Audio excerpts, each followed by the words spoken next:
Eh.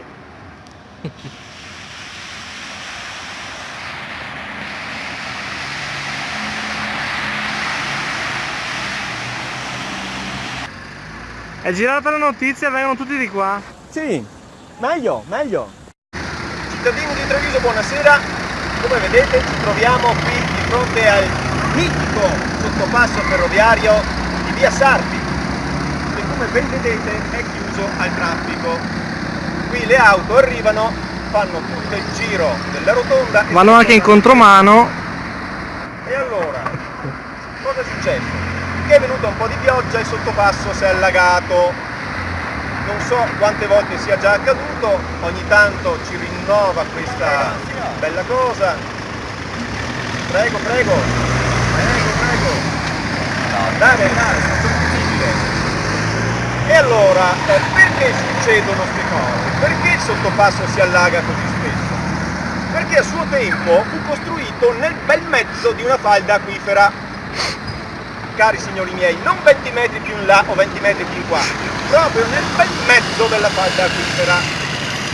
Voi vi chiederete, è stata fatta una valutazione idrica, di rischio idrico per questo sottopasso?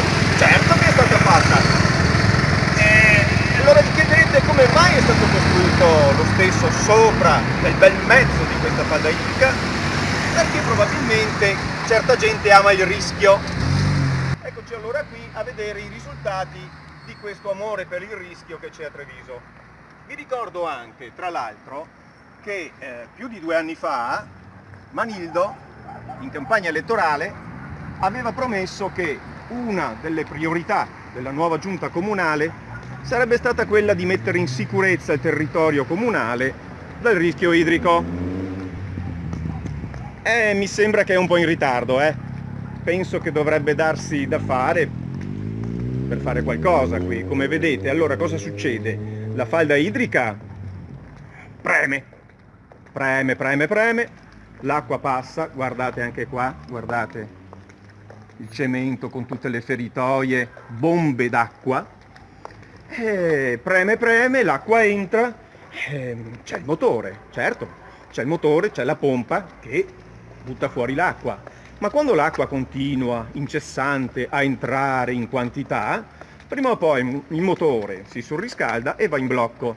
Ma c'è la pompa di riserva. Sì, ma la pompa di riserva è molto più piccola e ha molto meno gettata.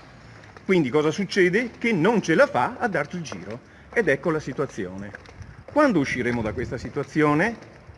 Manildo, se ci sei, batti un colpo. Bene, allora caro sindaco, volete fare qualcosa per questo sottopasso, per risolvere questo problema una volta per tutte? O forse avete un piano segreto per costruire una nuova piscina in città? Treviso non si smentisce, è terra di risorgive.